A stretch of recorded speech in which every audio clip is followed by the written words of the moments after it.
Hora de conversar com Juliana Rosa. Hoje é dia de reunião do Copom. Amanhã é do Copão. Tá? Amanhã é festa da firma. Mas hoje tem definição da nova taxa. Desculpe. Definição da nova taxa de juros. E aí, Ju? 75, 1 ponto, meio. Estamos apostando aqui. Bom dia para você. Mas vai subir, né? Vai Pelo subir. jeito vai subir.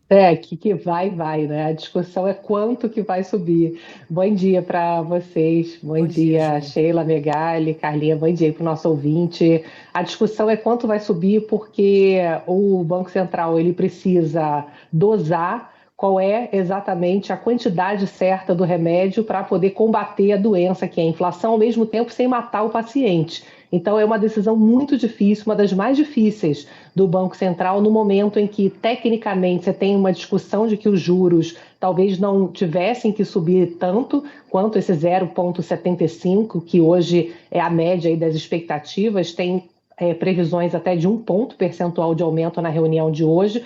Tecnicamente, se fala que não precisaria subir isso tudo, a inflação está pressionada, mas não precisaria, talvez, uma dose cavalar, olhando tecnicamente a questão ali da inflação, mas dentro também da economia tem muita questão da confiança, das expectativas. Então, o Banco Central está sendo, nesse momento, olhado como uma instituição que, nesse momento, vai ajudar a equilibrar a piora de expectativa, a piora da confiança no trabalho do governo em pisar no freio, no gasto público. Então, o juro subindo mais para poder fazer o trabalho que o governo não está entregando, que é um freio maior ali no gasto para poder segurar o avanço da inflação e o crescimento econômico, que é o dado que acaba de sair. O IBGE divulga, mais uma vez, uma economia que está mais aquecida do que se esperava. O setor de serviços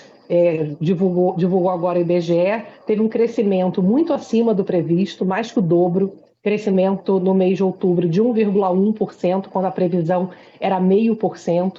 É importante, obviamente, a economia crescer. A questão, o debate hoje no país é se cresce acima da capacidade de oferta, de produção, e olha que a importação está bombando e ainda assim não está fechando a conta entre crescimento de consumo e oferta de produtos e serviços. Serviços, principalmente, é difícil de importar, porque você não importa cabeleireiro, você não importa consulta médica, enfim, né? Então, tem uma discussão séria agora com esse dado que acaba de sair, colocando mais lenha nessa questão, que é uma economia que está muito aquecida e que está gerando mais inflação.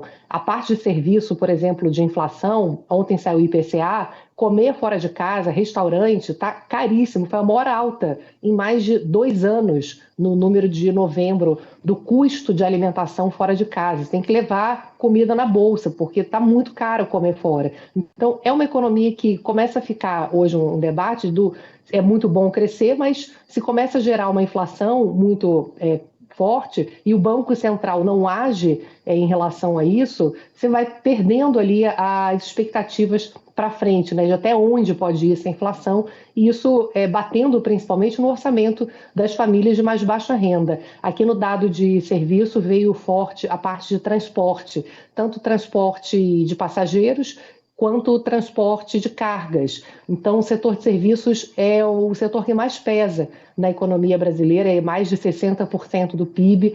O setor de serviços no ano acumula um crescimento de janeiro a outubro de 3,2%.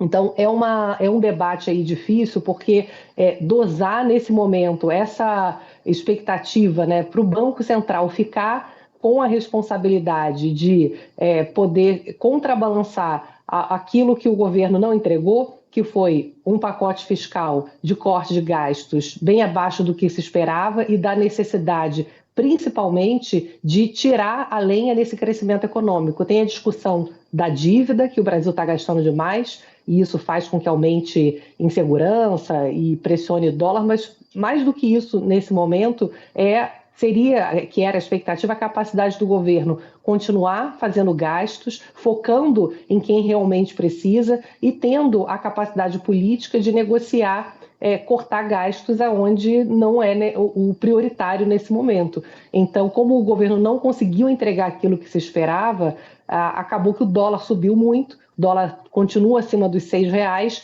que é um fator a mais, inclusive, para pressionar a inflação. Então, quando o Banco Central hoje vai sentar para decidir os juros e olharem para como é que estava a situação da última reunião para cá, são reuniões de 45 em 45 dias, pioraram, as expectativas de inflação pioraram muito, o dólar passou de 6, aumentou principalmente o ambiente de incerteza na economia, o ambiente de insegurança. Deu uma azedada. Nessa sensação, a economia vive muito de expectativa. Muita gente me pergunta isso. Não tem um exagero, a inflação não está bombando, e não está mesmo, está 4,8, né, a previsão de inflação para esse ano. Para a gente que já viveu hiperinflação, não parece muita coisa. Mas a questão da economia vive muito de ambiente. E o ambiente deu uma degringolada. Então, o que acontece? A questão da expectativa, ela pesa muito nessa decisão hoje do Banco Central, porque expectativa ela vira realidade, né? Ela reflete muito o sentimento, ele vira compra, ele vira decisão de investimento.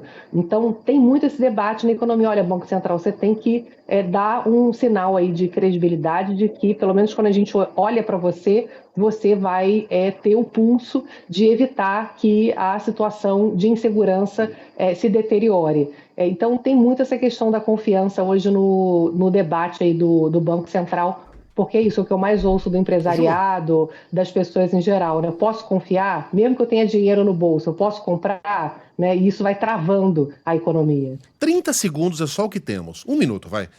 Por que o Banco Central não faz leilão de dólares para tentar reduzir o valor da moeda, como já fez outras vezes?